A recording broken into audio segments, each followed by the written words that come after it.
basically the problem that we're solving is that a lot of SMEs in this part of the world, but also in a lot of emerging markets, do not have the assets, do not have the traditional things that banks are looking at when they want to give loans, right? So because of that, SMEs represent typically anywhere between 30, 40, 50% of GDP, but only less than 10% of bank lending, which creates tons of problems for them to get any type of financing. So we come here and we have a different way to assess companies, especially the one from the digital age, but also all the industries. And then we managed to give some kind of facilities across like 3-6 months for them to be able to grow and create jobs and so on, giving them a bit of oxygen in this time of the world. And how do you get the financing as a Flow 48? Is it from VCs? Is it from banks? Yeah, so we do raise from private equity and other groups, mostly from the US, UK, that give us this facility, what we call warehousing facility. Then we assess the companies. We have our own underwriting process, our own risk engine, and then we disburse to SMEs that are based in the UAE and other places.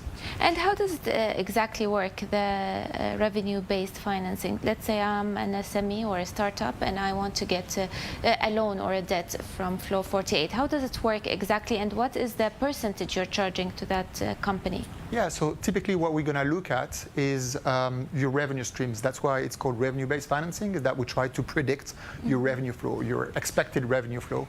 So for that, we look at your cohort, we look about how the company has behaved, in the past like 6 months, 1 year, 2 years, depending on how long, how old is the company. And then based on that, we have an assessment.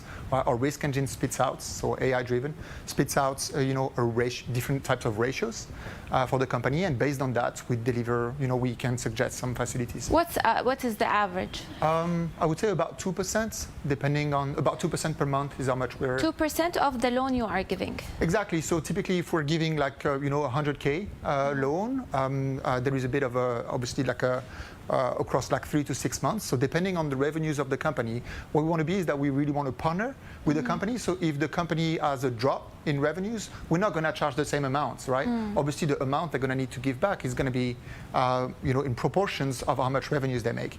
So we do that across like, let's say a 6 months facility. And then at 6 months, we sit down and see how much there is left to be paid, if anything.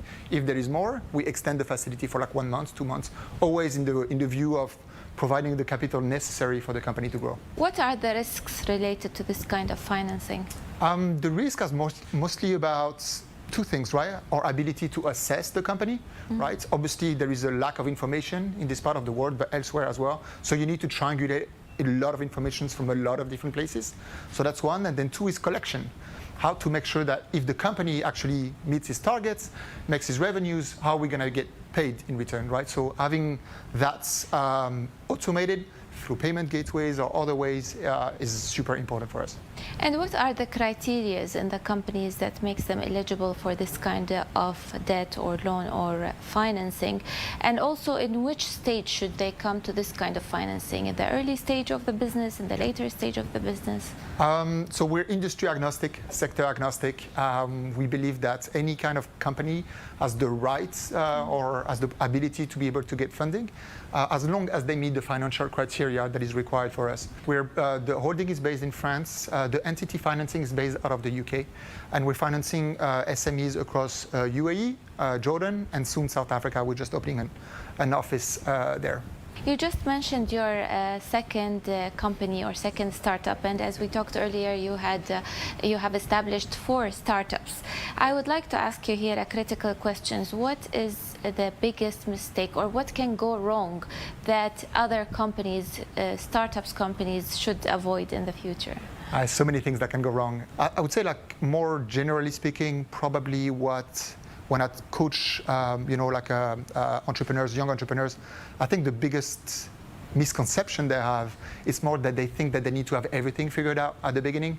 They completely underestimate the change of the business, right? So how business changes, how we say we pivot, right? Yeah. From one to the other. Your idea at the beginning is going to be completely different from what you're going to do, in the future. And honestly, all my companies have changed dramatically from the first pitch. It's almost laughable when you see about what we built after that, which is a lot more narrow with regards to the scope of work.